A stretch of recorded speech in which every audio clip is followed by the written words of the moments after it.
Apologies first for the really raspy voice, but I've got a very unfortunate time cold. But if you can just ignore that, it isn't COVID, so don't worry. I'm going to talk about inequality today and how we can live in a society of such entrenched inequality. When I started thinking about this, I've been doing the job I've been doing for 30 years, working with the Big Life Group, providing a whole range of services for some of the most disadvantaged and discriminated against people in society, whether they be homeless or people with mental health needs or refugees. And I also chair the International Network of Street Paper, because one of the things that we do is we deliver the Big Issue North in the north of England. So this question has been plaguing me for a long time. What's actually stopping us changing it? Why don't we all think this isn't good enough? And it's not because we're bad people or that we don't care. It's not only that there's only some of us who are outraged enough who want to make a difference. And in fact, I think the division of people into there's some of us who are outraged and some of us who aren't actually gets in the way.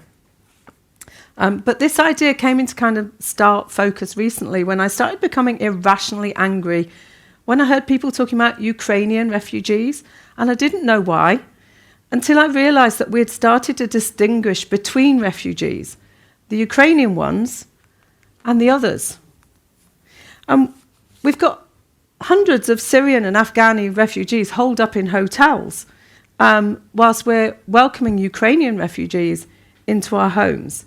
So why do we have this different attitude to some refugees than to others? And it seems that the reason is because for white Europeans, Ukrainian refugees are more like us. They live in cities and towns that look like ours, and supposedly peaceful elections and supermarkets that sell Weetabix or some other cereal. And being like us means that it's easier for white Europeans to put ourselves in their shoes. But by implication then, all other refugees who are not like us are somehow less deserving of our empathy. And of course, Ukrainian refugees are mainly white. And it's a manifestation of how racism and racist colonial ideas are embedded in our society. They are more used to famine and poverty, and we are more used to seeing it. We are less shocked. Their distress is normalised. Normalising inequality. That's what we do every day. You've probably all seen this kind of poster campaign somewhere which says, you're just 2 paychecks away from being like them. Well, really? Not likely. In fact, research shows that it's a load of old rubbish. If I didn't get paid for 2 months, it would be quite hard. I'm not saying it isn't. It would be tough. But I wouldn't be sleeping on the streets, and I suspect nor would most of you. And saying it could actually downplays the absolute poverty and exclusion of people sleeping rough. Their lack of financial, social and emotional resources that mean that they have no other option. And homeless charities all know this. We know this, and despite that, we keep using this poster because we're trying to make a connection between you and that homeless guy. They want you to feel how bad it is and to empathise with them and to see that, just like you, they have fallen on hard times. Now, neuroscience tells us that things that are familiar to us are preferable to things that are not. And to illustrate this, I'm going to tell you about some bizarre fundraising research. Studies have shown that if you're approached by a fundraiser with the same name as you, you're more likely to make a donation. Now, that's ridiculous, isn't it? Not only is that ridiculous, but you're twice as likely to make a donation. And I'm not kidding you. So the familiarity and feeling of connection with that person with the same names as you means that you're more likely to engage with them. But conversely, when you see a refugee who doesn't look like you or a homeless person on the street who doesn't look familiar, it's easier for you to walk on by. Now, I know you're all probably thinking, well, all we need to do is give people more information and they'll feel a connection. They'll be able to relate. So there's another bit of research on fundraising that says apparently not. A research project gave 3 groups of people different information. One group had a picture of a starving child. One group had some facts about poverty, food poverty. And the third group had both the facts and the picture. So guess which one raised the most money? The picture. No, I thought the picture and the facts, but no, information actually put people off because they didn't think it was true. They thought it was propaganda and they felt they were being sold a line. So we know that people don't make rational decisions, right? We make decisions based on a whole range of different things, including our emotions and our cognitive biases. And that's why, for instance, we don't all buy the safest car, even though we know if we had done, we'd have had less chance of dying in a car accident. Our cognitive biases make us focus only on information which we already know to be true, and everything else we can dismiss. But even if you do accept that information, and you can always rationalise inequality by blaming the other person for their own poverty or addiction or need to flee their country. One day, I found a man passed out on the street outside my local shop, and it was really hot, so I was trying to cover up his face and his bare chest because he was burning. And as I tried to help him or get help from him from other people, the local shopkeeper came out and he said to me, "Oh, he's always drunk and passes out there." And then he just went back inside. He didn't say it, but what he meant was it's his own fault. He brought it on himself. And blaming people for their own poverty or addiction allows us to abdicate our responsibility as individuals, as society. We don't need to do anything about it.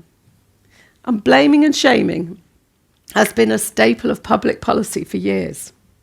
And this attitude of some people being undeserving, who bring things on themselves, runs right the way through our society and public services. Not overtly, but in subtle ways. And I'll give you an example with Julie's story. So Julie had a great life. She ran away with the love of her life, who she spent the rest of her years with at an early age. And she had 2 kids. But she developed an alcohol addiction. And she spent most of the last 7 years of her life with her partner, living at the top of a stairwell in a car park. She got turned away from accident and emergency services 3 times when she was in excruciating pain because no one saw beyond her addiction. And when eventually she was examined, they found that she had end-stage cancer. So Julie spent the last 6 months of her life in one of our supported flats, and her dying wish was that she would die there in her home. But we didn't manage it because we couldn't coordinate the pain relief services to enable her to do that. And in the end, she died in hospital. So afterwards, we called a meeting. What could we have done better to enable us to give her her dying wish? But for most of the agencies involved, the answer was not much. Because after all, it was her own fault. What we were told was she was a very difficult woman. She was a very difficult woman. But blaming people gives us as individuals and as services and as the public a get-out-of-jail-free card. We don't need to change. They do. So we've talked about how failing to empathise people who we don't think are like us or blaming people for their own situation lets us off the hook and stops us blaming things, changing things. But there's something else as well that stops us changing things. We don't believe we can, even if we wanted to. Evidence shows that rich and poor people, everyone, would be better off if we reduced inequality. We'd have happier, healthier societies if we lived in a more equal society. It's all in all of our interest to do it, but we don't. And it's because we feel powerless to change. Psychologists first described a phenomenon called learned helplessness in the 60s. And it's when people are exposed to something really bad for a long time that they can't get away from. And in the end, they give up trying. Even when there's a way out, they don't take it. That's learned helplessness. And as a society, we have adopted learned helplessness. Despite seeing what's wrong, we feel powerless to change it. And added to this, there's this concept called system justification theory. Now, this suggests that we're all psychologically motivated to defend the status quo. In fact, the more powerless or less in control of your life you are, i.e. generally the poorest, the more you feel the need to uphold the system and maintain stability to keep safe. And therefore, the more you feel the need to justify the way things are, the inequalities in our society. And we see this played out every single day when we idolise the super rich, we gratefully receive their handouts, we marvel at their space explorations, and we applaud their ability to amass great fortunes, whilst collectively we blame poor people for their lack of motivation or gumption or just willpower. So all of these things, that people are not like us, that it's their own fault anyway, and that we're powerless to make a change, keeps us where we are, living in a society of stark inequality. And you know that saying, we've all said it, it's not perfect, but it's the best we've got, right? Well, how very sad is that? No wonder research shows that a lot of us are very depressed. It's not good enough for me, and I suspect it's not good enough for a lot of you in this room. And actually, I do believe we can do better. I might not know exactly how, right? But I have some suggestions. We can start by finding connections, stopping the blame and asking questions, and finding the power and start believing we can do better. Street papers around the world, like Big Issue North, help people connect to people not like them.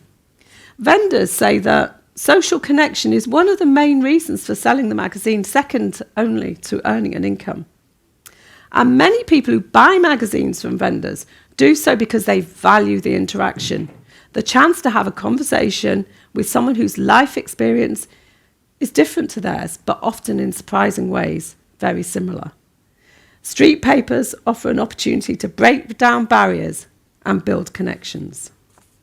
Now, we all know there's nothing better than football to bring people together. Well, maybe not me. I'm the irritating person in the room who doesn't know what offside is, right? Who keeps asking that question. Anyway, what do you see in this picture? A footballer in an England shirt. Someone with skills and a future. It is. But it's also a picture of two contestants in the England team of the Homeless World Cup. Now, the Homeless World Cup takes place in high-profile cities around the world. People whose identity is usually defined by their homelessness are celebrated for their talent. It's transformative, not just for the people taking part, but for everyone who watches it. When we managed the England team, one guy was contacted by his dad after he saw an article in the paper saying that he'd managed to get into the selection for the England team. And he invited him home for the first time in years. And there was a big banner welcoming him across the front door. And the lad said it was the first time his dad had ever been proud of him. Campaigns like this, Just Say No. Well, if only it was that easy. They put the blame squarely on the person suffering. If only you just said no to heroin or the cream bun or whatever. Instead, we need to find ways to see why people's life chances are so different. And if we do this, we can truly understand what we can change. And let me give you an example by telling you a story of John. So first, I'm going to tell it to you as if it was written in like a case file. John is homeless and has been most of his adult life. He started taking drugs when he was a teenager and was expelled from school for fighting. He was in the army for 5 years. His addiction and mood swings meant he couldn't hold down a job, and his relationships broke down with his family. He served a prison sentence for theft.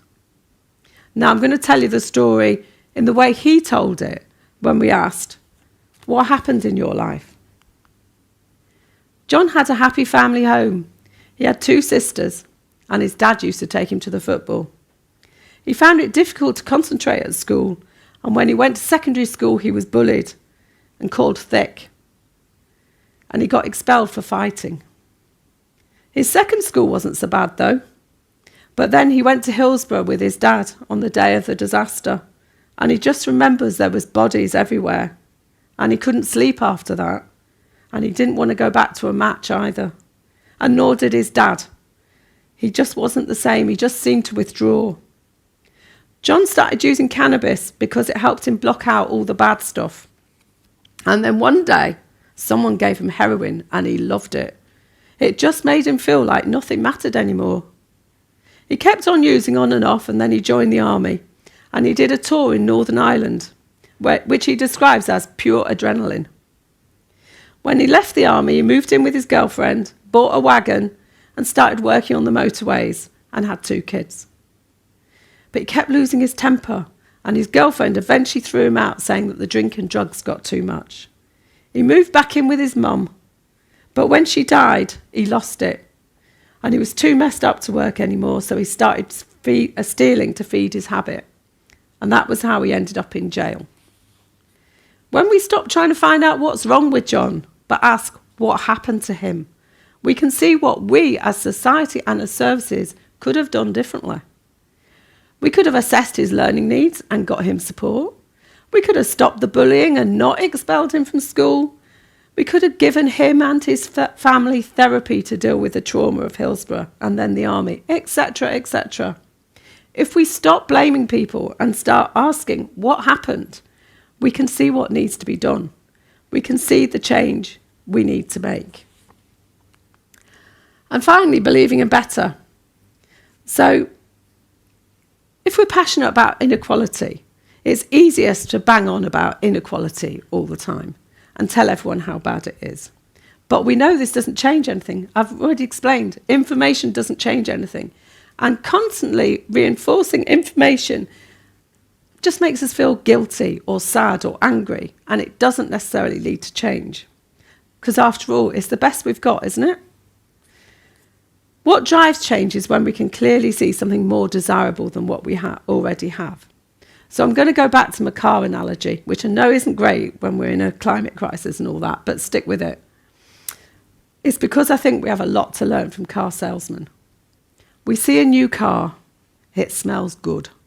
It drives smoothly, the sat-nav projects onto the windscreen, and there's never any traffic, and the kids are always asleep in the back seat.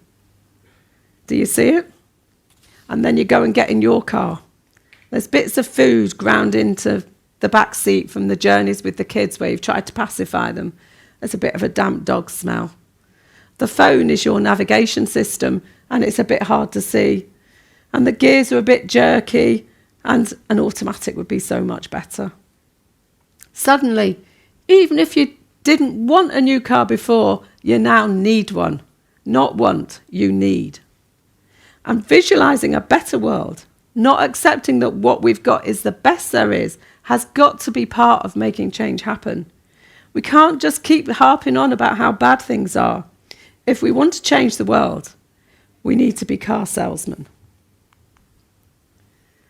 Now, I know because you've all followed every single word that I've said, you're sitting there thinking, yeah, but even if we want to change things, we don't believe we can.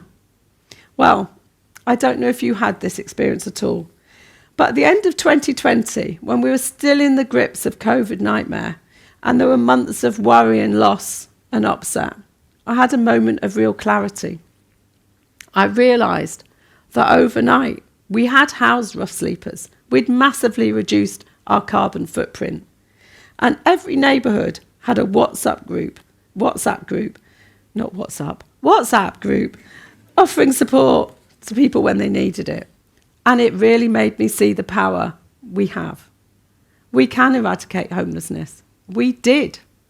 We can avoid the climate crisis because we did. And we can have a society where everyone cares about each other because we did. And if we can do this, what more can we do? Just like we need to stop focusing solely on inequality and to start describing the kind of equal society we want, we also need to stop focusing on our failure to make change and take power from recalling when we have. And if we're going to start believing we can change things, we need to start seeing our power to affect change. We can build connections. We can empathise with everyone, even people who don't look like us. We can understand what happened to people and see what we can do better. And we can recognise that we have the power to make change by envisaging a better world. Okay, thank you.